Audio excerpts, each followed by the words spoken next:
Thank you, participants, and a very good morning, everyone. Thanks for joining this masterclass for today, titled Criminal Law, Myths in Pop Culture, Real versus Real, organized by Sai School of Law. It's my pleasure to introduce our speaker for today, Mr. Vikas Muralidharan, Senior Lecturer at the School of Law, Sai University. For those who have joined our previous masterclasses, sir needs no introduction. For the new joinees, Mr. Vikas brings with him a rich blend of experience in both legal practice and academia. He began his legal career under the guidance of renowned senior advocate Sriram Panchu, contributing to high-profile mediations, including the landmark Ayodhya Babri Masjid, Ram Janmabhoomi dispute. Vikas has published extensively in the areas of international and constitutional law, with his work appearing in both print and online journals, including contribution to Lexology's International Mediation Guide, Getting the Deal Through. With that, please join me in welcoming Mr. Vikas Muralidharan. Good morning, Professor, and over to you. Hi, thank you so much, Nilay. Good morning to everyone. Thank you so much for joining us today. Today, the webinar, I'm sorry, am I audible? Can I just check that first? Yeah, you are audible, Professor. Yes, all right, thank you. Today we're going to have a little bit of fun. The topic that I have chosen for the webinar today is criminal law myths, real versus real. Um, But before we start this webinar, I would like my webinars are usually interactive. So if you can unmute and you can talk to me or you can type in the chat box, that would be great. Do you think this is something that is actually worth studying? Do people actually believe things that they see in movies and in TV shows and trust them to be uh, how real life police and criminal law works? Right. So there is something called pop culture that we're all aware of.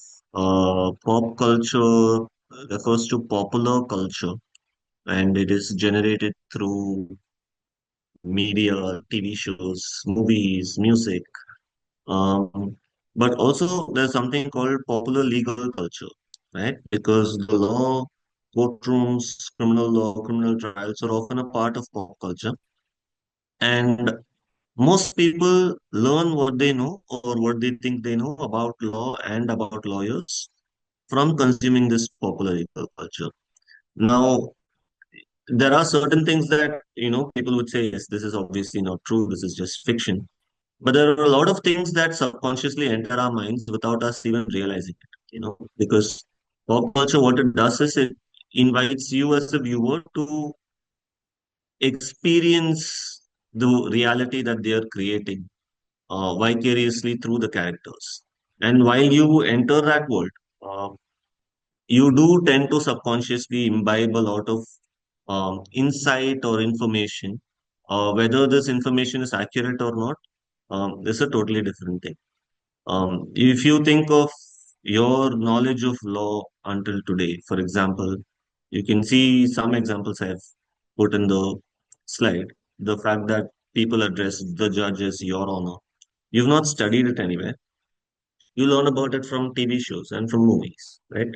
But there are also other broader and controversial or contestable notions about law and about justice that you just imbibe very naturally through your process of consuming pop culture. So the study of pop culture and law is actually a very serious academic study.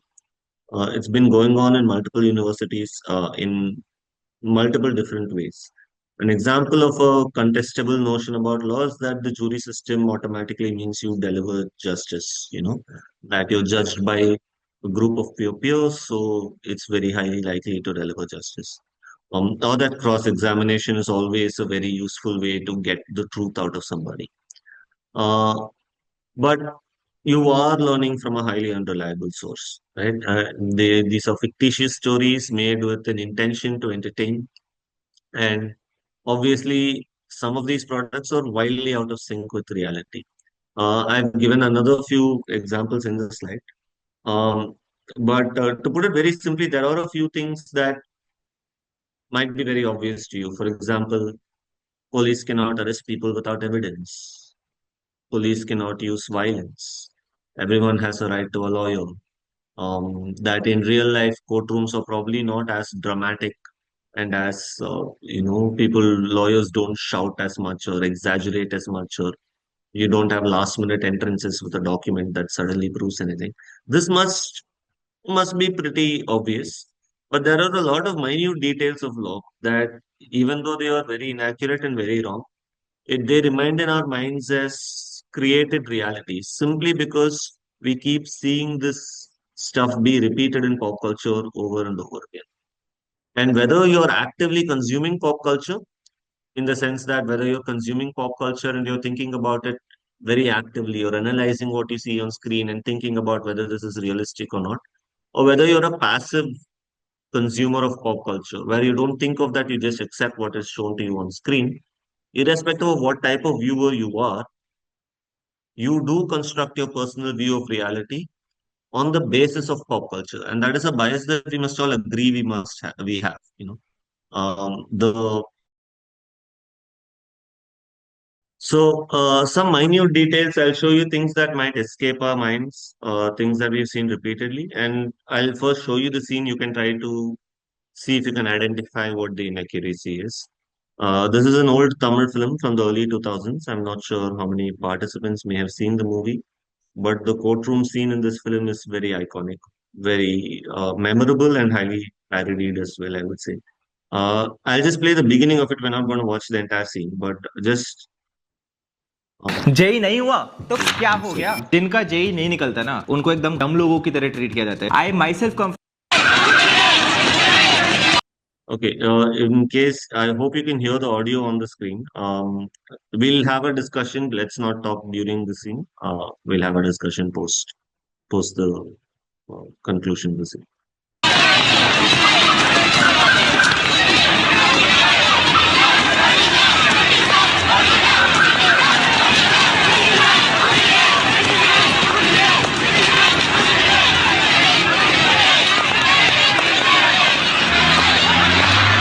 கொடி பிடிக்கிறவனுக்கும் பாதுகாப்பு, கொலை பண்றவனுக்கும் பாதுகாப்பு. என்ன கேவலமான சட்டங்க.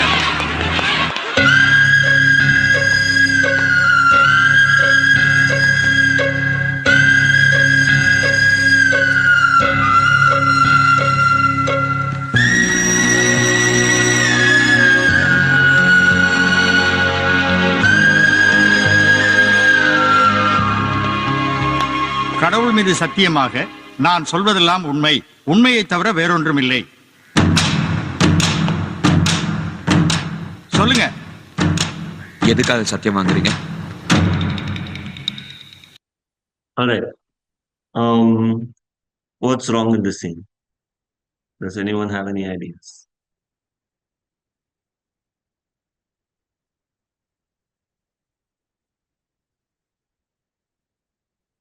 Obviously, we didn't get too much into the actual courtroom, but there are some things that we can learn from just this one aspect. He's being brought handcuffed to the court. And what's the problem with that?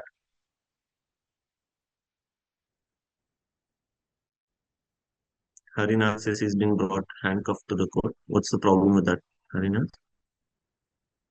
Anyone else? Anything else also? There are actually um, two, maybe three inaccuracies just in that 10 seconds we saw. Uh, Harinath says three judges, says Akshaya. I think there were two judges in the scene, but okay, two judges. What's wrong with that? Tell us what's wrong with the thing you're noticing as well. All right. Both of them are correct. The fact that there are multiple judges is wrong. The fact that he's brought handcuffed to the court is also wrong. It's not how it should be done. The third thing that is inaccurate, I'm assuming that there was lapse. Yeah. So as soon as someone is arrested, they don't go directly to the High Court. They go to the lower courts, that is the session court or the magistrate court. And as soon as that happens, there is usually just one judge hearing the case in these courts. The High Court is generally viewed as a court of appeal. So the first place that you go to once you are arrested is the magistrate court or the sessions court. Trials don't happen in high courts. High courts are there's a they're not fact-finding bodies. Or the Supreme Court and these high courts, they are courts of appeal. So all this trial, this evidence, oath taking will usually happen in a lower court. There will only be one judge hearing the case. But what is most important in this scene is the fact that the person was brought handcuffed to the court. Right now, throughout not just Tamil cinema, in Indian cinema, you will see handcuffs as the symbol of arrest. Whenever someone is arrested, they are handcuffed. Um, the question is this actually true? The truth is that police are not allowed to use handcuffs indiscriminately. These are quotes from the Supreme Court of India in three different judgments. Sunil Batra versus Delhi administration, the Citizens for Democracy versus State of Assam, and Prem Shankar Shukla versus Delhi administration. All these three quotes are from those judgments. First court says the indiscriminate resort to handcuffs when accused persons are taken to and from court, and the expedient of use of forcing irons on prison inmates are illegal and shall be stopped forthwith, save in a small category of cases. The second court says that handcuffing tortures, defiles dignity, vulgarizes society, and fouls the soul of our constitutional culture. And in the last case, the Supreme Court says, we declare, direct, and lay down as a rule that handcuffs or other fetters shall not be forced on a prisoner, whether he is convicted or under trial, while lodged in a jail anywhere in the country, or while transporting or in transit from one jail to another, or from jail to court and back. So even if you're a convict, even if the fact that you've committed the crime is proved in court, you still cannot be handcuffed without necessities. And what is a necessity? Um, it's a very, very small category of cases uh, where there's a real risk of violence or escape. And in most cases, you're required to get permission from the court before resorting to handcuffing. Except for cases where getting permission from the court is not possible. There needs to be some immediate action taken. Joseph Deva, I see your question. The answer is there in the PowerPoint presentation. It's coming up shortly, so we'll get to that in a bit, right? So this is with respect to the first scene that we just saw. Popular culture may make us equate arrest with handcuff. That the very symbol that someone is arrested is that the police comes with handcuffs and puts some handcuffs on somebody's hands. But it's not always true. Handcuffs are to be used as a last resort in a small category of cases, and it is seen as chaining someone. It is seen as violating their dignity, and it's against the Constitution of India. Um, let's see if I have the next scene up. Okay, this is another scene, this time from a Bollywood movie, a bit more recent. Let's see. मेरा नाम विजय सलगांवकर है और ये मेरा confession है। 2 अक्टूबर 2014 नंदिनी बच्चों के साथ बाहर गई हुई थी।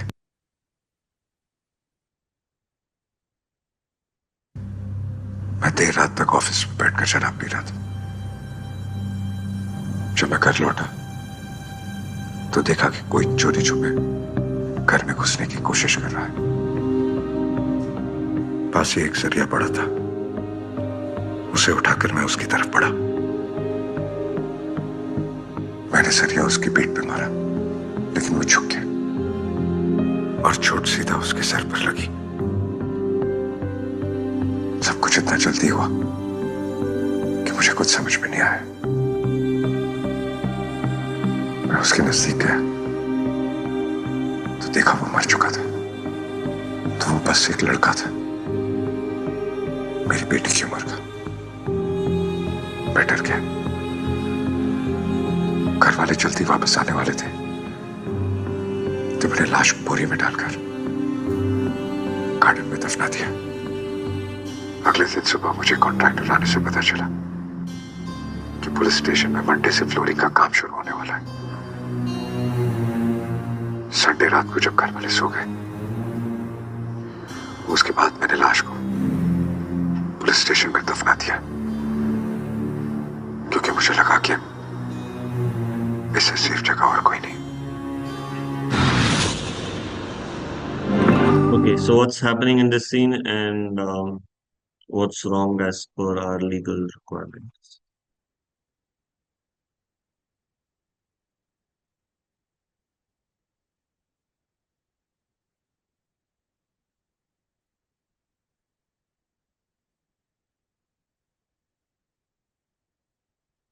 Anyone?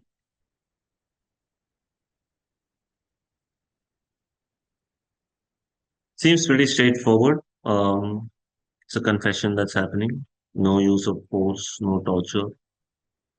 Accused seems to be confessing voluntarily. Well, what's missing? No? Okay. The problem is that a confession made to a police officer cannot be used against a person accused of a crime. This is the law. This is Section 23 of the Bharatiya Sakshya Adhiniyam, which is the new law that replaced the Code of Criminal Procedure. Why?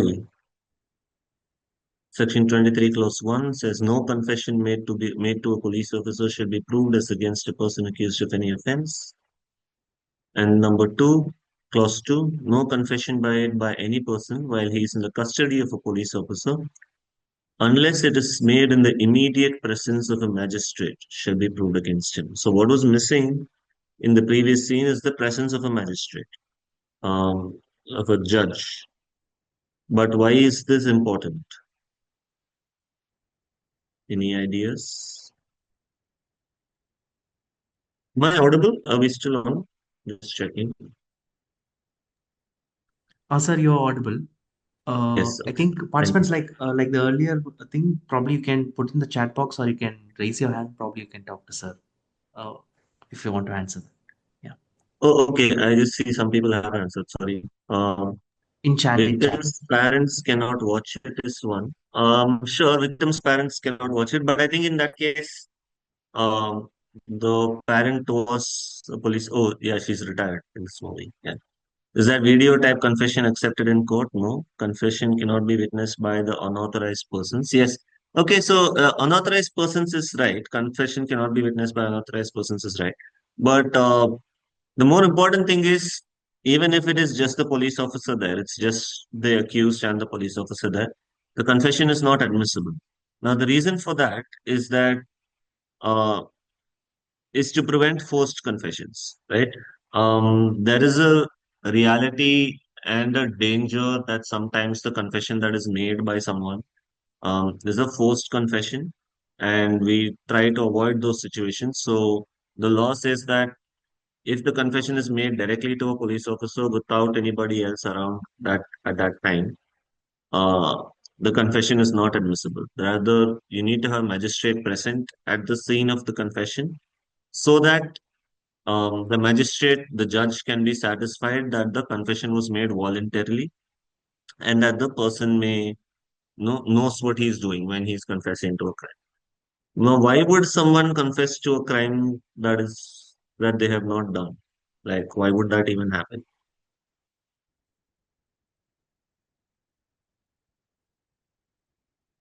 Does that even happen?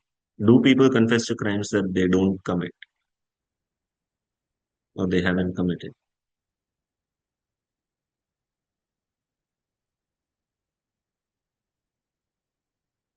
Okay, so there's this great documentary series on Netflix called The Confession Tapes. It's a documentary series on multiple cases, not in our country, it's abroad, where people have confessed to crimes and then they go to the court and then they say, yeah, I know I confessed, but the confession was not true. I lied when I confessed. And that documentary can really show you, even without violence, right? Even without physical violence, the lengths that some tactics can stretch a human person's mind to the level where you just admit to a crime, even though you know you haven't done it. And in many cases, this type of confession has actually proved to be the undoing of many innocent persons who have been convicted and who've been sent to prison on the basis of that confession. Uh, the law that we have over here in Section 23 of the BSA does not exist in US, so there a confession would be seen as evidence. However, India's law, even when it was just the CRPC, we've always stated that a confession made to a police officer is not direct evidence of someone's guilt. Um, we'll go to our final scene. I think we only have one more scene left. And this scene is a comedy scene, so obviously there's a lot of exaggeration. So when I ask you what's wrong, please don't tell me the comedic exaggerations in the scene, but see if you can find something at a very basic level. Sir ये machine खराब हो गई है। सच को झूठ और झूठ को सच बोल रही है। अब इसे जल्दी से ठीक कर ले, वरना कोई सच्चा आदमी हमारे सर जी के हाथों बहुत पिट जाएगा। सर ओह, ये मशीन है। बैठो बैठो।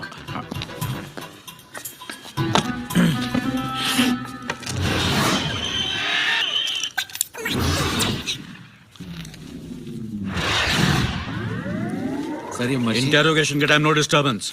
सर लेकिन ये मशीन, शट अप, वरना तुम्हें बैठा दूंगा। तुम बैठ जाओ ना पे, बैठ जाओ। सब डिस्टर्ब हो रहे, बैठ जाओ।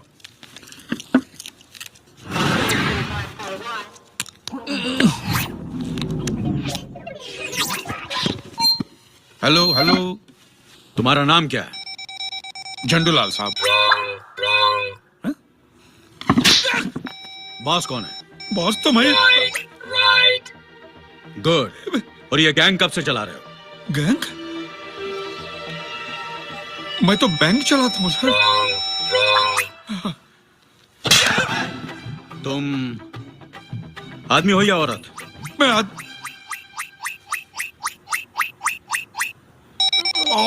हूँ। मुझे डाउट था, लेकिन आपका मशीन ठीक चल रहा है। ये मशीन का नहीं, तुम्हारा टेस्ट चल रहा है।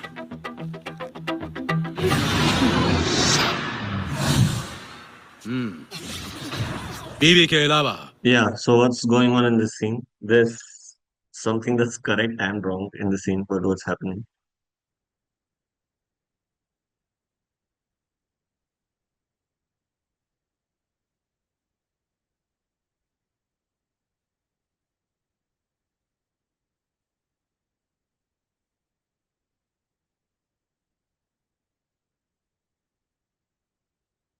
So we saw something about handcuffing, we saw something about the structure of courts. That is the magistrate court, sessions court, and the high court, the number of judges.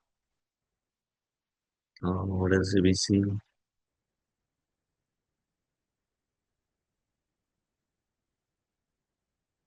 Whether confessions are accepted in court. But what is being shown here?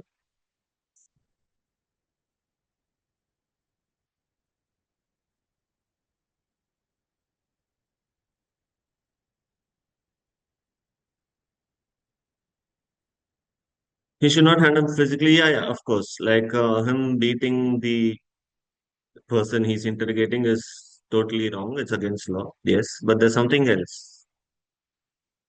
You're absolutely right. He has no right to attack or hit the person he's interrogating. That's true. But there's also something else.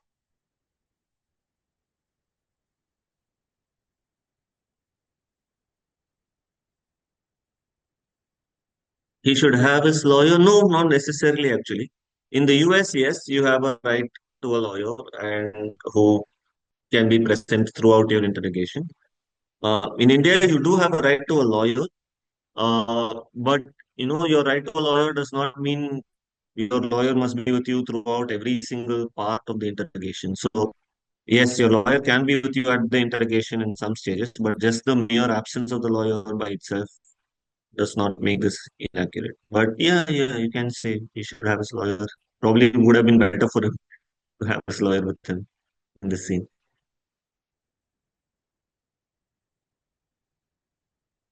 Okay, so what we're looking for is the very fact that the kind of test that is happening, the lie detector test that's happening.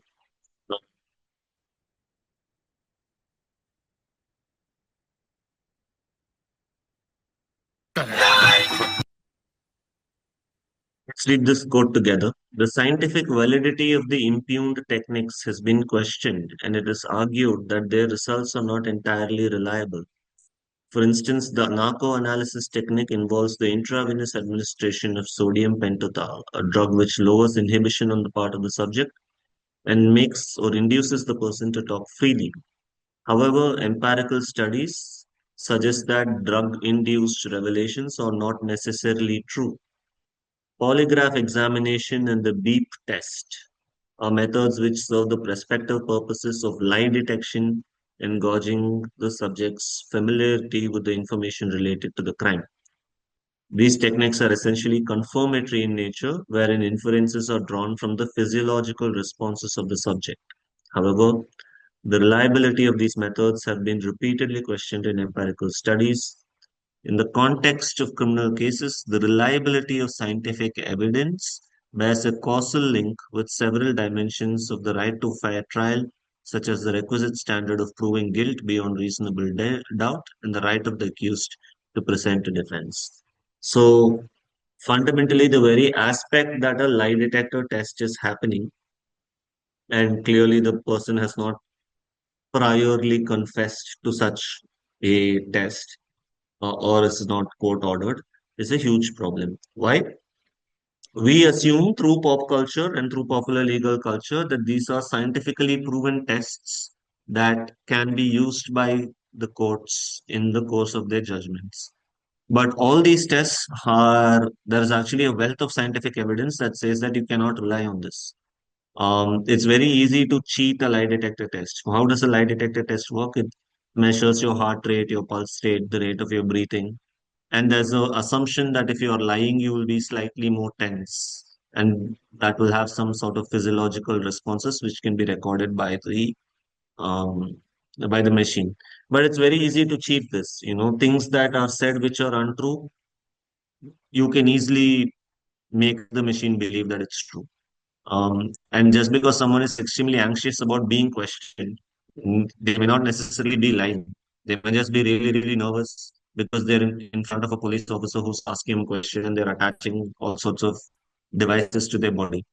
So just because they're really nervous about it, the machine may pick up some physiological responses and show that this person is lying.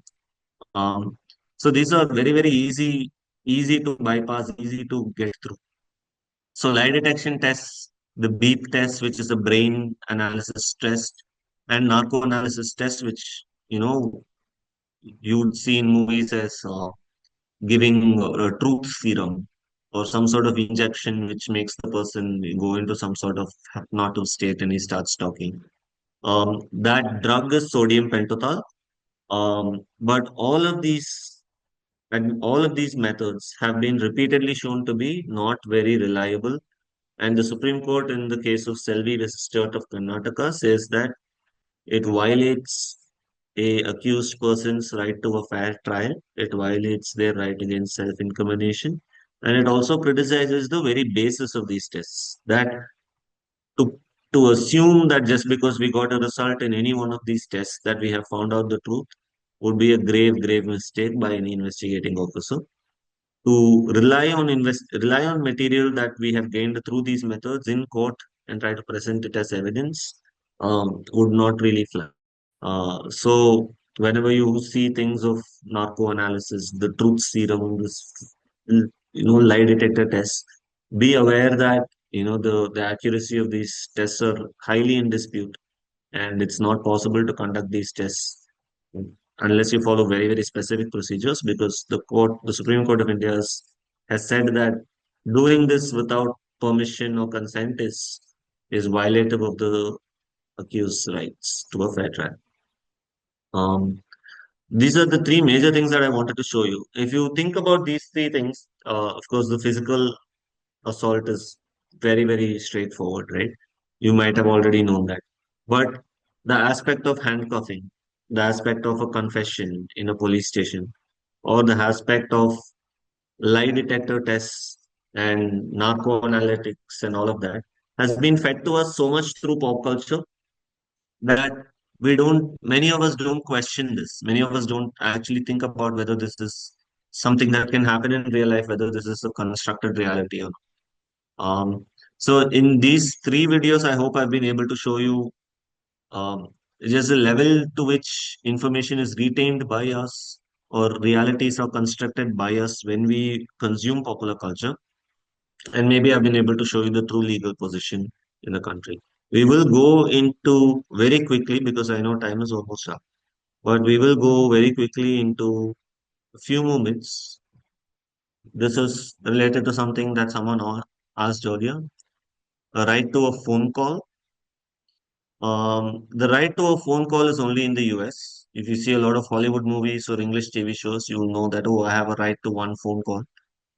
In India, the right to a phone call is not a legal right, but anyone who's arrested, it shouldn't say prisoners there, anyone who's been arrested or detained, does have the right to have someone interested in them informed about the arrest and know where the person is, which jail they're being taken to, or which detention center they're being taken to. Um, so no, in India you cannot go to a police station and demand a phone call. But you can say that there is my mother or my brother or my friend or anyone, my lawyer, anybody who is interested in the well-being, in my well-being. They must be informed of the arrest, where it happened, why it happened, on what grounds were you arrested, and they should also be informed as to where exactly you are, which prison, which detention center, which police station, where you've been taken. Another huge myth is that forensic evidence by itself is conclusive. That if you have some sort of forensic evidence, and you will see this in multiple police investigating, the police investigation shows or movies, where the forensics team comes and they do a sweep, and in many cases, in many of these media, you will see forensic evidence to be shown as conclusive proof that the accused has committed some sort of crime. But the court has said that Supreme Court has said that court should not rely solely on forensic evidence if other evidence is weak. Forensic evidence is admissible. Uh, I'm not going to say that it's completely inadmissible and you can't rely on it at all, because it does have a lot of very, very useful information, right? When you say forensic evidence, you do talk about fingerprints, DNAs, hair samples, things like that. So there is a lot of useful, valid, reliable information that you can get from forensic evidence. But forensic evidence cannot be relied on solely as the only evidence in order to convict someone. Scientific evidence must be corroborated by other material evidence that places the accused in the crime scene, or proves definitely beyond link that he has committed the crime. There are very, very rare cases where forensic evidence will be relied on solely, and that is on depends on the strength of the case and the facts and circumstances of those cases. But in general, forensic evidence cannot be seen as conclusive evidence. What it can be seen as is corroborative evidence, where it can support other material evidence to come to a final conclusion. Um, the third myth is that in order to get bail, you need to somehow prove that you are innocent, or you need to prove that there's some doubt over your guilt. You will see in a lot of shows or movies that the accused tries to explain himself in a bail hearing, which is not the case. In fact, we'll all know of two types of offenses: bailable offenses and non-bailable offenses. The words and the titles are misleading because it seems to imply that, oh, if it's a bailable offense, you can get bail. If it's a non-bailable offense, you cannot get bail. But that's not the case. In actuality, in Indian law, a bailable offense means the person who is accused of a crime has a right to get bail. No one can deny that right. If he asks for bail, the court has no option but to give him bail, right? So, in a bailable offense, you have an absolute right to get bail. In a non-bailable offense, the difference is that you can apply for bail, but it is up to the court whether to grant you bail or not, right? So, non-bailable offense does not mean that you cannot get bail at all. What it only means is that bail is not an automatic right to you. It is something that you have to apply for, and the court may give you bail or may not give you bail. But even in those cases, in non-bailable offenses, the Supreme Court has said through Justice Krishna that Bail must be the rule and jail must be the exception. That ordinarily you must grant bail to people, but keeping them in jail must only be on the basis of certain specific situations where it is necessary. And it is the police who has to say, why do we need this person in custody? Why should he not be released on bail? Right? So that can be due to multiple reasons. One reason could be he's a flight risk, that if we let him out on bail, he'll just run away, he'll go to a different country and we can't trace him. Another reason why the police may say, please don't grant bail to this person, is the fear that he'll go around threatening witnesses or paying witnesses or influencing witnesses in some way, and that might affect the actual prosecution of the case. The fact that he may influence some witness to the case or do something like that. Um, and the last reason to ask for more time for custody is that we are still investigating him. We need more time to investigate. But in those cases, you will get bail and you will be called for investigation. Continued custody is very rare, right? So that is the rule in India. So these are some common myths. Any doubts, any questions before we get to our final couple of slides? Um, why should everyone get bail? No one has that question. These are all criminals. Why should we keep giving them bail?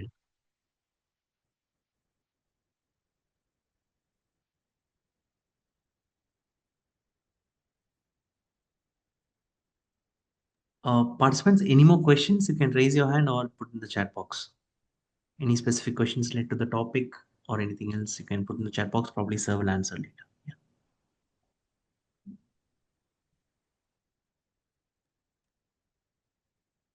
Okay, we'll discuss something that's important. Um, there is something very, very harmful in pop culture, uh, and that is the vigilante cop trope. There are a lot of films, every one of you have seen them. Films like Animal, Simba, those are Bollywood films, many Tamil films, Malayalam films, English films, everywhere. You have this vigilante cop who goes around beating criminals. Or sometimes, the criminal has escaped from law because he's a minister's son or he's so powerful that the legal system cannot touch him. So, in order to get justice for the people, this cop is going to go shoot people in the head, beat up people, and get all of this. And they say, no, we are doing it for a good cause. We're doing it for a good cause. But this is still illegal, right? And it does encourage lawlessness. It harms real justice for multiple reasons. That people always look at policing and the criminal law aspect of it from the viewpoint of, oh, we need to have the person who did the crime needs to be put in jail. But there is a huge power disparity, and this is something that all of us need to realize that the common man is powerless. And when a police is accusing him of a crime, he is fighting against the entire state. The police department is funded by the government. They get paid by taxes. Um, they have so much money, so much power to investigate, so much advanced technology to investigate. And you're just a common man trying to prove your innocence. Right? There is a very, very, very real aspect of police violence in India. We all do know that. Uh, and it's not to be justified as, oh, these people are bad people, so we need justice. My question is, how do we know that the person who's getting beaten up is a bad person, right? Um, oh, is it because of how he looks? Oh, this person looks like he would be a criminal. The way he looks, I think he would have done it. Is it because someone said that they did the crime, but we don't really know? There is no evidence. So how do I get evidence? I'm going to beat up, torture him, and get evidence out of him. Um, every few years, we get a popular viral case, and everyone asks for justice. Few years back, it was Benix and Jairaj. A few weeks back, it was this person called Ajit Kumar. But we need to realize that as a citizenry, we need to refuse unlawful violence by police at all levels, not just in the course of investigation, not just in the course of, trying to identify a witness, but at all levels, even if it is proved beyond doubt that someone has committed an extremely disgusting, uh, extremely horrific, terrific act that violates the rights of so many people, that has victimized so many people. We need to have a line in the sand for what is acceptable behavior for those representing the state and representing the people, right? And the only time where police is allowed to use violence is when there is an immediate threat to themselves or property or to someone else or to property. And the only level of violence that they can use is to neutralize the threat, right? They can't go over and beyond what is necessary to remove the immediate threat. They don't have the right to take revenge. They don't have the right to beat people. And this trope of the vigilante cop who is somehow needed for the people to receive justice is actually extremely, extremely harmful. It is only because that through popular society, we celebrate these acts and we celebrate these heroes. That the police officers, individual police officers who are exceeding their duties, think that they can do whatever they want and get away with it. Obviously, not all police officers are bad. There are some excellent police officers who rely on their investigative skills and all of that. But there are also police officers who go beyond the remit of their duties. And it is only when we as a citizenry are conscious and vigilant and we say, you know, this is what is acceptable and this is unacceptable in any case, even if it is a convicted terrorist, even if it is a convicted pedophile or a rapist. The police officer only job is to gather evidence, arrest the criminal, present them in court, present the evidence to the court and get them convicted. That is justice.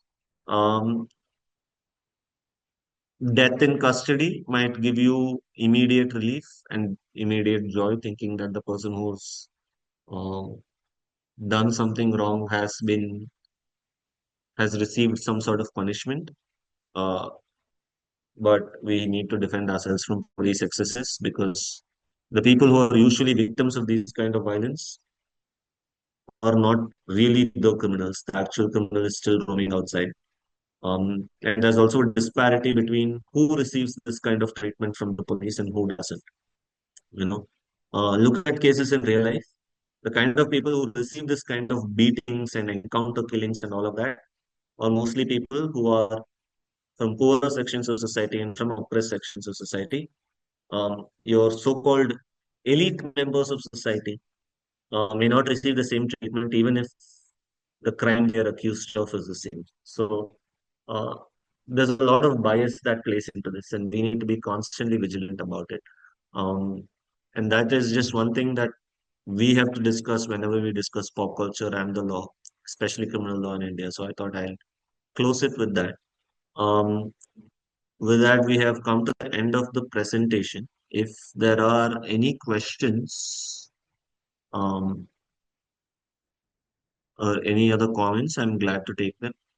Uh,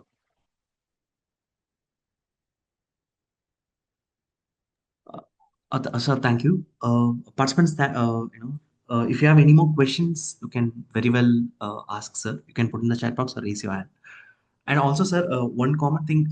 Can you tell us about the a law as a minor or auditing options if they are available? Is there any possibility? oh, yes, of course.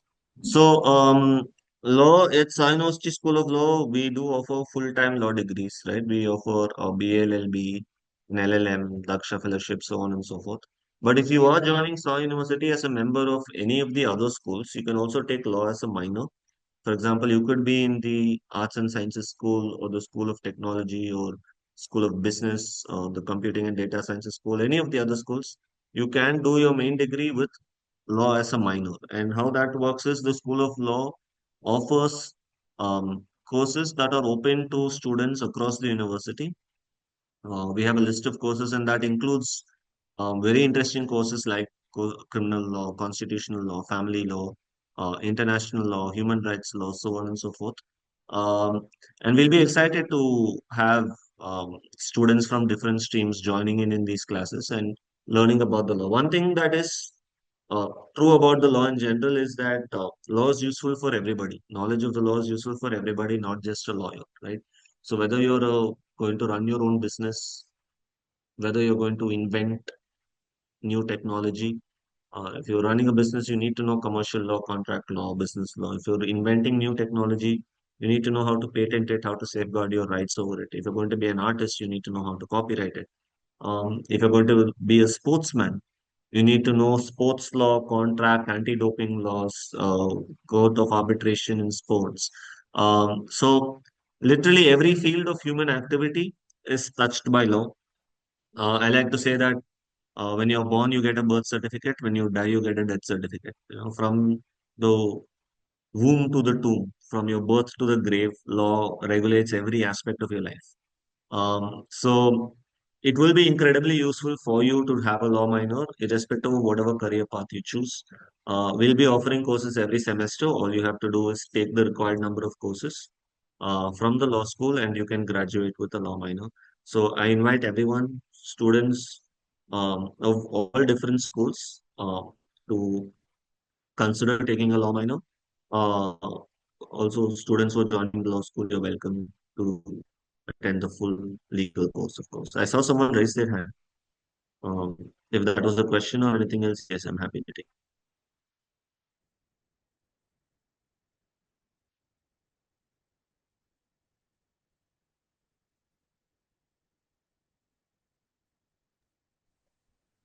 Uh, Participants, final call for questions. If not, then probably we'll wind up the session. I think that's a no, sir. So thank you so much, sir, for your wonderful time, and thank you, participants, for joining. So we are looking for a few more classes from School of Law being organized. So stay out for stay tuned for the communication from our end. And if any time you want to connect with professors from School of Law, you can write to admissions@sciuniversity.edu.in, probably, or you can connect with a counselor. She'll get back with the faculty as well. Yeah. Thank you so much. Thank you, sir. Thank you. Thank you. Thank you so much. Thank you all for joining, and thank you, Nelai, for organizing this. Thank you.